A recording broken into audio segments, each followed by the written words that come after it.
Река од муслимански верници и без некој посебен протокол за време на првата џума по отворањето на џамиите. Ова е сликата од Мустафа Пашината џамија во Скопје, каде секој верник си донесе килимче на кое се клањаше. На пладневната молитва присуствуваа голем број верници со маски на лицата. Оние кои ги заборавиле, бесплатно добија нови. Молитвата се спроведуваше во дворот на џамијата, каде растојанието и не се почитуваше целосно. Обредот траеше околу 30 на минути. Верниците велат дека ги почитуваат мерките на заштита, иако на терен сликата беше малку поинаква. Значи го извршиме обредот, клањавме џума, согласно препораките на ИВЗ.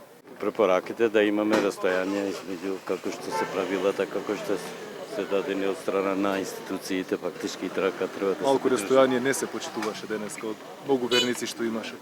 Не, се поштуваше, тие се моментални разминувања. Обредот да се направи како што е ред и да нема нереди. Но дел од верниците и не беа расположени за коментар. Како си поминавте, ќе ни кажете кратко?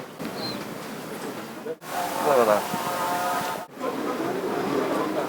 Од Скопското муфтиство велат дека ги почитуваат сите препораки и сметаат дека со Божја волја ќе ја пребродат пандемијата.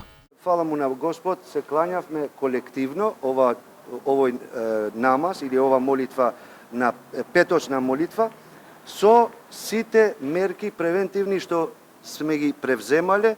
Одлуката џамиите да бидат достапни за верниците, ИВЗ ја донесе на вонредниот состанок ден по одржувањето на Ѓурѓовденската литија во Струга и покрај апелите на надлежните да се преиспита одлуката поради пандемијата, ИВЗ остана на ставот дека ќе ги почитуваат сите мерки за заштита.